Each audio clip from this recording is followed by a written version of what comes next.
pessoal, eu sou a Raquel Pipoca Musical e hoje a gente vai fazer a penúltima discussão do projeto Land Sandman do arco As Bondosas, ou Entes Queridos, ou The Kindly Ones, das edições 57 a 69. Esse é um arco que faz algo um pouco diferente dos demais, porque até então a história vinha sendo contada de maneira relativamente linear, através dos arcos de forma independente, né? Cada um tinha início, meio e fim, e você não necessariamente precisava lembrar de todos os detalhes ou saber tudo a respeito de cada história. Mas As Bondosas faz conexões em vários níveis, com vários arcos, vários personagens, várias situações e frases, então talvez você precise de um refresh na sua memória. Lendo assim numa tacada só, como a gente vem fazendo desde março, eu acredito que seja mais fácil você resgatar esses detalhes, mas eu fico imaginando na época do lançamento em que saía uma edição por mês, então As Bondosas deve ter durado aí 12, 13 meses, e você tendo que lembrar os detalhes de coisas que você leu anos atrás, então de repente a galera fazia uma releitura, né, constantemente. Enfim, As Bondosas fala sobre o rapto do Daniel, que leva a mãe dele, a Lita Hall, à loucura. Ela acha que o Morpheus está por trás disso, então ela acaba conhecendo até as Três Fúrias, que estão engajadas numa campanha de vingança contra o Lorde Moldador, porque ele derramou sangue da própria família. E enquanto elas se empenham em destruir o Sonhar, a Nuala, que foi recolhida pelo irmão recentemente, chama o Morpheus para contar que ama ele. E quando ele volta pro reino, a destruição já começou e tudo caminha para o inevitável, que é a morte dele e o renascimento de outro aspecto do sonho. Nesse arco a gente também vê a Rose Walker buscando informações sobre o passado dela, conhecendo pessoas novas e revisitando amigos. A gente vê o Puck e o Loki aprontando de novo. E também tem a Thessaly, que aqui aparece com outro nome, Larissa, se eu não me engano, confirmando que era por ela quem Morpheus chorava lá em Vidas Breves. Rolou toda aquela tempestade no Sonhar. São 13 edições que somam quase 400 páginas e que vão contando a história de cada personagem, fazendo a gente dar adeus para muitos deles e ninguém fica de fora. Mas vamos começar pelo começo, com a história O Castelo, que na verdade nem faz parte do arco, ela é tipo o Medo de Cair, que é uma coisa mais promocional para apresentar Sandman para novas pessoas. Mas embora esteja fora do arco, é uma edição que conversa com ele, porque é uma edição que mostra cada habitante do Sonhar, mostra se eles gostam de estar ali, se eles sentem falta de suas vidas anteriores, se eles conhecem suas vidas anteriores, e eles falam com a gente, humanos, espiando dentro do Sonhar. Logo no início da primeira edição mesmo desse arco, a gente tem um aviso muito claro de que essa história não vai ser nada do que a gente espera, que o autor não se importa com isso. As Fúrias estão sentadas ali tomando chá, conversando e tecendo o fio, né, da vida, e elas comentam que ninguém dá a mínima pro trabalho delas, que todo mundo tá sempre se queixando, que não gostam do caimento, que é muito frouxo, apertado demais, muito diferente ou parecido demais com o de todo mundo. Que jamais é o que eles querem, e se damos o que acreditam que querem, gostam menos ainda. Eu não imaginei que ia ser assim, porque não pode ser como o que eu tinha antes, sei lá porque nos importamos. O fato é que elas são assim, elas não têm escolha, é um aspecto de quem elas são, então elas seguem tecendo fio. O Gaiman é assim, ele não tem escolha, é um aspecto de como a história é, então ele segue escrevendo. Para isso, eu admito que eu não sei nem por onde começar, porque é um arco com muitos personagens, muitos acontecimentos, menores, maiores. Muitos dos personagens aparentemente voltaram para se despedir, mas alguns personagens ajudam a conduzir a trama, como é o caso da Lita Hall, que aqui a gente vê que ela é super protetora com o filho. Ela dedica cada segundo da vida dela para cuidar do moleque, e na única vez em que ela se permite sair de casa para conversar com um cara que tem uma proposta profissional para ela, o filho dela some e a mente dela quebra de vez. Ela tem visões com as Fúrias, e assim como aconteceu com a Rose Walker em Casa de Bonecas, ela tem apenas 3 perguntas pra fazer, só que ela não sabe disso, então ela chega perguntando um monte de besteira. E o único aviso concreto que ela recebe é de que o filho dela vai ser queimado, algo que se concretiza, pelo menos na cabeça da Lita, quando ela recebe a foto do corpo do filho dela carbonizado. E ela acha que quem pegou o filho foi o Morpheus, então ela põe na cabeça doida dela que precisa ir atrás dele, custe o que custar. Gente, esse gato sempre pulando a câmera e tirando ela do lugar. Acho que tá tudo certo. Em cenas que se intercalam com a história da Lita, a gente vê que o Daniel tá com o Loki. Por sinal, me fez rolar de rir com a peça que ele pregou no irmão dele, que é meio inocente, meio burrão, assim. Basicamente, ele disse pro Thor que o Thor tava grávido, e aí ele botou uma rolha no fiofó dele, fez ele beber um monte de óleo e deixou ele ali deitado no chão por 3 semanas seguidas, sem poder fazer nada. Então a barriga dele foi inchando, né, cheio de coisas que ele deveria botar pra fora. De repente, um esquilo invade a sala e tira a rolha, e aí tudo é uma explosão de merda, de sangue, não sei o que, e o Thor acha que o esquilo é o filho dele e diz: você está sujo, coberto de merda, de sangue, mas eu te amo mesmo assim. Sério, eu dei gargalhadas com essa porcaria, eu acho que isso define bem a personalidade do Loki, então se você não sabia quem era ele até então, que tipo de personagem ele era, agora você sabe. Aí o Loki mete o Daniel dentro de uma lareira, e se você observar bem, ele tá segurando uma pena de fênix, que caso você não saiba, é uma criatura da mitologia grega que é muito famosa por ressurgir das cinzas. Assim como já aconteceu antes, o sonho e aquele amigo dele imortal, o Robb, eles se encontram pra uma espécie de despedida, que o Morpheus, quando acha que vai dar merda, ele sai dando adeus pra galera, né? O Robb já tá até impaciente. Mas essa é uma cena triste e com uma arte bastante minimalista, parece que pra deixar a gente assim se sentindo nada mesmo, porque Lida depois de Fim dos Mundos é uma passagem que dá um puta de um aperto no coração, porque o Robb diz que ao longo de todos esses anos ele aprendeu a identificar o cheiro da morte e que o Morpheus tá fedendo a morte. E a gente acompanha o Robb de luto, triste pela perda do amor mais recente dele, a Peggy, que por sinal parece que é a garota do navio lá da história de Fim dos Mundos. Mas eu tô citando isso em particular porque depois que ele comenta a respeito disso, a gente espia dentro do reino de cada um dos perpétuos e no Da Desespero tem um quadrinho aqui com o Robb. É exatamente a mesma cena dele na frente do túmulo, então ele já tá mais familiarizado com a força dos perpétuos do que ele imagina. Quem mais a gente vê nessa história então? A Rose Walker, agora com 25 anos e determinada a descobrir tudo a respeito de onde a avó dela, Unity, vivia. Então ela volta pra Londres pra investigar isso e escrever um livro. Num primeiro olhar, a Rose parece um pouco desconectada de tudo nesse arco, mas aos poucos a gente percebe que ela tá ali pra ajudar a gente a dar tchau pra maioria deles, que a gente não vai ver de novo até o fim da saga. Então tem a Zelda, que a gente viu em Casa de Bonecas, que tá doente, que tá morrendo. Tem o Hal, que era dono da pensão em que ela morava antes, ele tá meio amargurado com a vida. E também a gente vê pessoas que tiveram um papel bem importante em certos acontecimentos de Sandman, como é o caso do Alex Burgess, que foi o cara que prendeu o sonho dentro da redoma de vidro por 80 anos, quase. A Tessa, ele aparece logo mais, resgatando a Lita das ruas, que a Lita já tá com a cabeça em outra dimensão. Fica protegendo o corpo e a mente da Lita como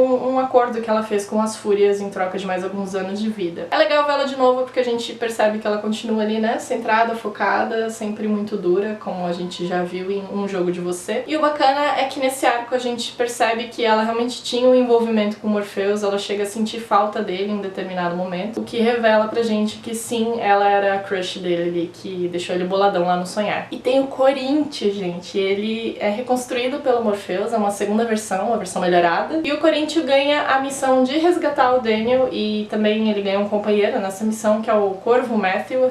Os dois são muito bons juntos. E é legal que logo que eles se conhecem, o Matthew fala que ele não vai muito com a cara do Corinthians, porque o Corinthians mata pessoas e come os olhos deles. E aí o Corinthians ainda fala, mas essa é a minha natureza, o que podemos fazer? É um sinal muito claro de que as coisas tomam o rumo que elas precisam tomar. E outro personagem que aparece também, que é o Odin, e ele tem um papo bem interessante com o Morpheus numa determinada passagem, porque ele faz uma pergunta crucial pro Morpheus, que meio que é algo que a gente gostaria de perguntar. Ele fala, você me intriga, tecelão dos sonhos. Será você uma aranha que tece uma teia de astúcia e trapaça e agora espera pacientemente por sua presa? Ou será uma gazela imobilizada pela luz da chama de um caçador no momento em que a ruína se aproxima? E essa é uma pergunta que deixa a gente com sentimentos ambíguos ao longo da leitura do arco, porque a gente não sabe até que ponto a culpa que o Morpheus sente de ter matado o Orfeu faz com que, sabe, tipo aquela coisa meio de autossabotagem, faz com que ele tenha conduzido todos os acontecimentos desse arco pra gerar o próprio fim dele. Tanto que o Morpheus não responde essa pergunta de imediato e quando chega no fim do arco fica claro pra gente que ele era um pouco das duas coisas, né? Tanto aranha quanto gazela. No início da série do Sandman, a gente tem um Morpheus muito vingativo, muito sedento pelo poder dele, sabe? Inflexível. E ele não mede consequências pra isso, tanto que ele pisa até no Lúcifer, fato que é lembrado ao longo desse arco pelo próprio Lúcifer. E lá no finalzinho de Prelúdios e Noturnos, ele até toma uma pãozada na cara da morte, porque ela fica puta com ele, dá uma bronca. Mas aquela entidade que a gente viu no início da série já não é a mesma pessoa que a gente tá vendo agora. Ele foi aprendendo muita coisa ao longo de todos esses arcos e acontecimentos, só que a mudança definitiva, como eu falei lá no vídeo de Vidas Breves, foi ter matado o próprio filho dele. Foi um choque de realidade numa figura que empodera o sonho. Aqui a gente também nota que o Morpheus se deu conta do papel dele na existência e toma uma atitude diferente dos irmãos que passaram por algo similar. Ele não abandona o reino simplesmente como Destruição fez, e ele em si é incapaz de mudar, então a personalidade metódica dele faz com que ele planeje passo a passo antes de partir, pra não deixar o Sonhar sem um representante de novo, como aconteceu nos 80 anos em que ele passou fora. Preso, né, na verdade.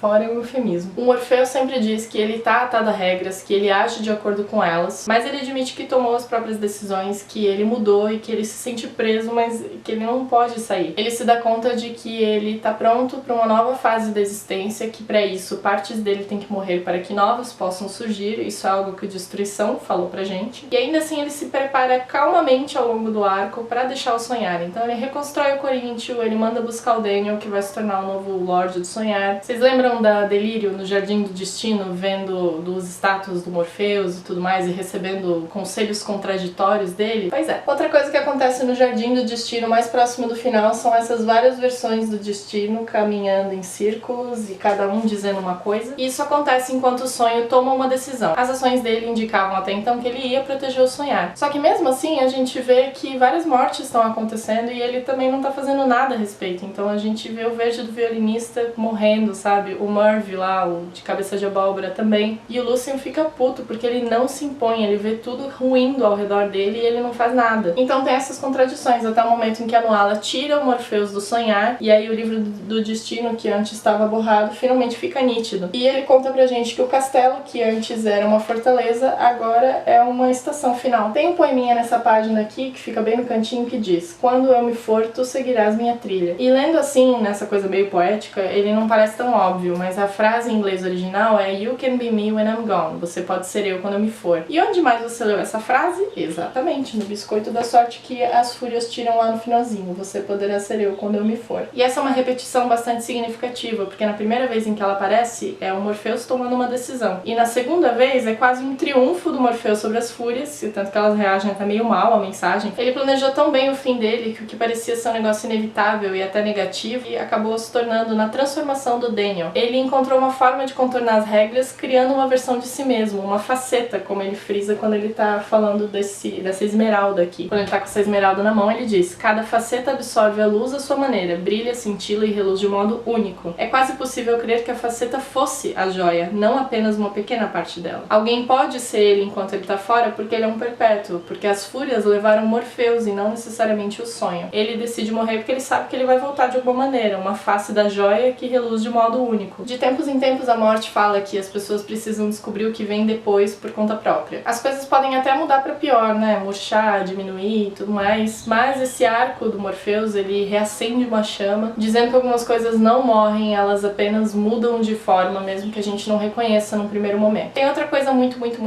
foda nesse arco, que é a revisitação de cenas que a gente já viu anteriormente em Sandman. Um dos melhores exemplos é essa cena em que o Morpheus está se preparando pra batalha. Isso aqui é lá de Casa de Bonecas. Então ele tá se vestindo, e aí ele ainda conversa com Lucien e tudo mais, e tem essa cena aqui em que ele fala: "Agora é minha vez". Só que quando isso aparece em Casa de Bonecas, ele queria vingança e ele queria lutar contra os pesadelos lá que estavam prendendo o Hector e a Lita. Já aqui em As Bondosas, toda a página é repetida, mas o objetivo do personagem é completamente diferente. Apesar de ele estar se preparando para enfrentar as fúrias, o sentimento é outro. Também tem a cena em que o Morpheus estende o pão pra Morte tirar uns pedaços e jogar nele, que nem ela faz em Prelúdios e Noturnos, se eu não me engano, bem no finalzinho do arco. Só que aqui ela usa esse pão pra alimentar os pombos, então é uma cena muito similar, só que com sentimentos diferentes. Aliás, aqui nessa parte tem a cena em que os dois estão batendo um papinho. A Morte tenta entender as motivações do Morpheus, mas ela sabe que, enfim, é algo que ele precisa fazer, que é tarde demais. E aí quando chega a hora ela fala: "Sonho, me dê sua mão". E eles encostam a mão e nosso coração quebra de novo. A última edição de As Bondosas encerra as pontas soltas do arco, então a gente tem ali a Rosie, né, que teve uma noite especial com um cara de quem ela até meio que se apaixonou, e ela se descobre grávida. O Hall, que acompanha ela no enterro da Zelda, ainda comenta algo que ecoa por todo o arco, que é: "Em meio à morte vem a vida". O Alex Burgess, que prendeu o sonho anos atrás, estava ali muitos anos já num sono muito similar ao da Unity, e assim que o Morpheus parte, o Alex acorda, agora livre dos domínios do sonho. A Lita Hall retoma a consciência dela, se vê na casa da Thessaly, aí ela tenta entender o que tá acontecendo, e a Thessaly ainda fala: "Meu conselho, toma um banho, toma um chá e vaza, porque muita gente vai correr atrás de você por causa do que você fez, inclusive eu".